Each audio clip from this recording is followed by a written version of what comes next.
Welcome back, and today we're gonna be talking about ID Invaded episode 10. And with only 3 episodes left, it's only a matter of time before we see who John Walker is. And this episode, we got a lot of information towards the end. So, like always, let's just jump into it.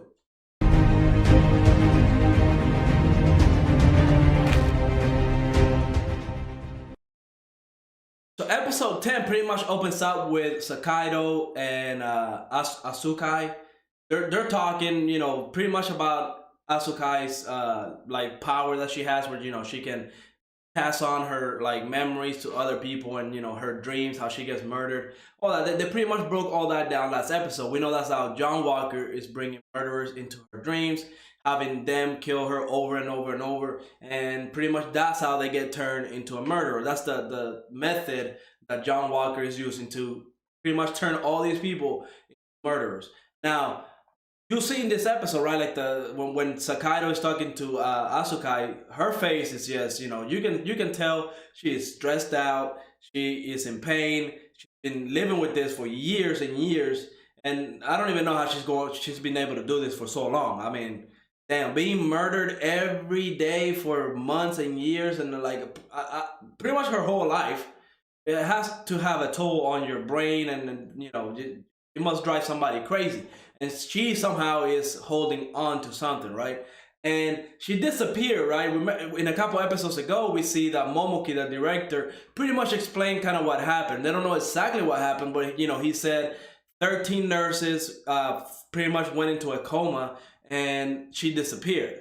Now, in this episode, we learned that Asukai was in no state to actually, move or leave the hospital. And also, we learned that the cameras and all the like surveillance equipment pretty much malfunctioned as she was, being escaping the hospital or leaving the hospital. Which I'm going to go ahead and guess that it was the doctor that we met, the Shirokoma doctor. I feel like he has to be behind this in some way, or he probably either is John Walker or he's in league with John Walker and they're working together. Because when we saw Shirokoma leave, her Asukai's room, he had the little, headgear, and he was testing it out, like creating the, the thing that they used to go into the ID wells at that time. That dude, when I saw him, I kind of had that feeling that he was like kind of not there. Like he was, he had like a little thing where I wasn't comfortable with him. Like where I'm like, yo, this dude is sketchy. It's a little bit sketchy.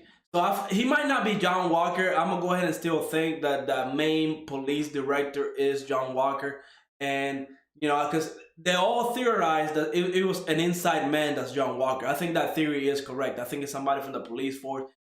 It could be Handamoshi, who knows? But I do feel it's gonna be somebody from the inside. But I feel like the doctor had to do something with it. He had to either inform John Walker how the machine works and everything, because in this episode we see that the perforator actually remembers. Every time he goes into the ID well, he does not forget how Sakai forgets. Every time Sakai goes in somewhere, he always forgets who he is and what he's supposed to do. So he has to figure everything out from scratch.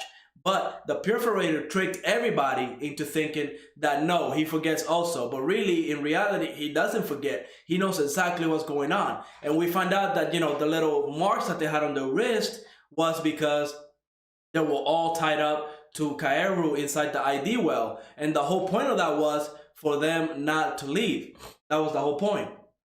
Now, regarding the corpse that they found in the desert, right? That corpse was actually Sakaido. His corpse, he had the picture of his family, right? And that's Sakaido's. When they did the face identification, they figured out it was Sakaido. So it was like I didn't see that coming. I thought it was just like a random murder or something, but it was Sakaido because he is a murderer, so it would make sense that he's in there. But pretty much Sakaido's mind got, I guess, the unconscious and the conscious mind, since they're trying to like merge together, and the unconscious mind is trying to protect Sakai from doing all that, pretty much creates like a wellstorm where like everything just goes crazy, and they go back into Sakaido's well. Remember, they started the whole desert thing was Momoki's well, but since Sakai went into that little dogma, as they called it, and created a well storm. Pretty much they went inside Sakaido's well. They transferred over to his well because he's unconscious. He's trying to protect his conscious self.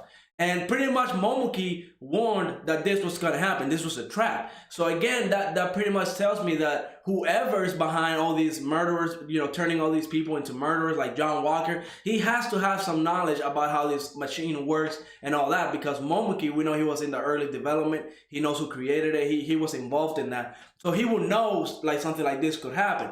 Or Momoki is John Walker. Who knows? But I don't think he is. But he knows that was a trap, and the fact that the perforator, used the fact that he doesn't forget anything to his advantage. I feel like this plan is a very orchestrated plan. Like John Walker maybe saw all this coming, and that's why he framed Momoki. That's why they had Handamoshi go into Sakaido's well, and that's why they're going to Momoki's well. That's why I feel like John Walker planned this whole thing out. And man, once we got 3 episodes left, so I think it's gonna be a big twist whenever we find out who he is, why he's doing it, and what's gonna go down overall.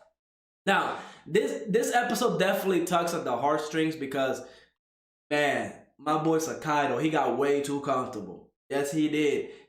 Once he went inside the ID well, once he went into the well within a well.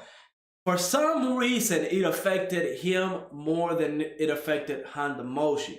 Because we see that Handamoshi, they finally meet. And once they both met inside this ID well, pretty much the whole world, starts kind of like collapsing. And, Asukai kind of warned Sakaido about this. She said that whenever murderers come into her dream, sometimes she's able to tell the future. And I'm guessing that's what she was, talking about. How, soon the world is going to collapse on itself. And when that happens, pretty much Asukai's going to be gone. Because remember, this is not the real world. And Sakaido has been in this well for so long. Like the time difference that, he's feeling compared to Handamoshi is like leagues and bounds way higher than what it normally is. Because it feels like he was in there for months. He's been in there for so long that he actually started feeling that it was real. That was the real world. And, wherever he came from was probably like a long dream that he was having. His subconscious was pretty much saying, yeah, this is the real world. And he got used to that. And man, I felt it. Because when he realized, when he met Handamoshi told him, look,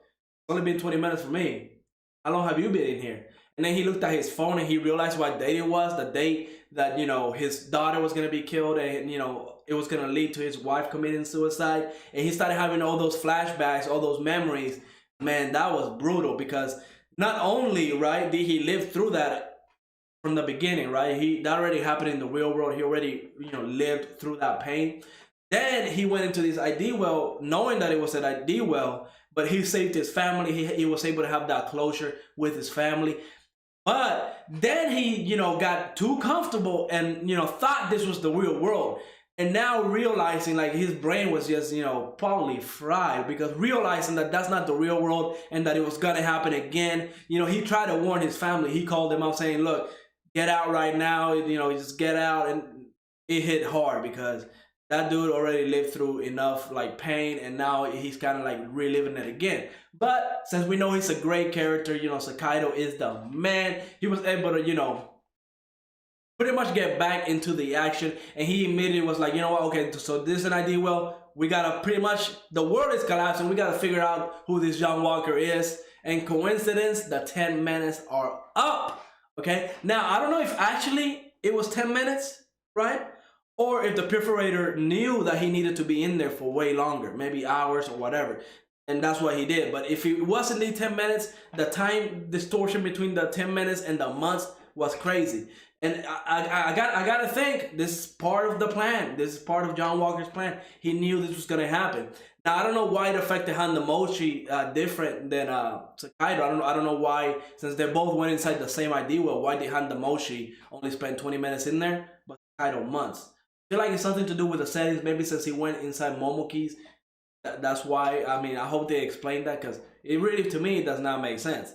But I got a feeling it's about to go down, okay? 3 episodes left. And like I said, every episode gets better. So I can't even imagine what's gonna be like episode 13, the finale. Now I hope this gets a season 3. I really do hope so.